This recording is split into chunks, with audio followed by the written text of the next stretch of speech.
If you look at the numbers of what happened in that pandemic when it came around the globe, up to 50 million people were killed in that. It was a third of the planet's population that was infected. It was 500 million people that were infected at that point.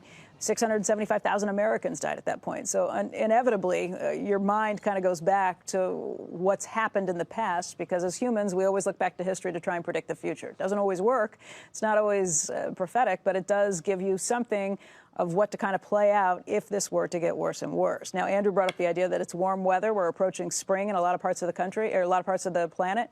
That may be good news. We just don't know if this time around, if this is one of those viruses that does die off in warmer weather. Wait and see and kind of hope.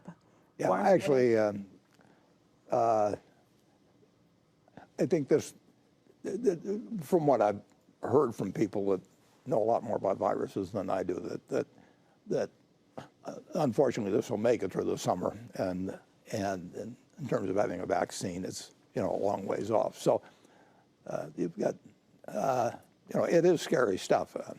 I don't think it should affect what you do in stocks, but in terms of the human race, it's scary stuff when you have a pandemic. Yeah, I guess this one's particularly frightening because it's new. So there's no natural immunity that's built up in any of the populations. And you wonder what happens, particularly in areas where there's not the same healthcare structure that we have in America or in some of the developed nations. I guess that's a big part of the question, too. Yeah, and it's well, I think about it in terms of our annual meeting. I mean, which is May 2nd. I mean, it could very well affect, by that time, it could affect. We got questions from viewers asking just that. Will the annual meeting be any different this year, particularly because you have a large Chinese contingency of shareholders who come here for that? Yeah, and that certainly will be affected. And incidentally, I mean, flu is particularly tough on old people. Yeah, if you're going to have two guys on the stage whose combined age is 185, so we won't be looking for people that are showing any signs of contagion.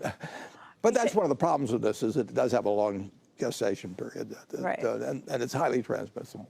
And again, you did talk about it earlier. It's something that you see in the results of the businesses, even some of your own fully owned businesses that you didn't anticipate. Well, and we own airlines, for example. No, it affects businesses. Now, actually, my dad used to tell me stories. He was 14 in 1918, and he told me what went on in Omaha, during the big Spanish flu epidemic.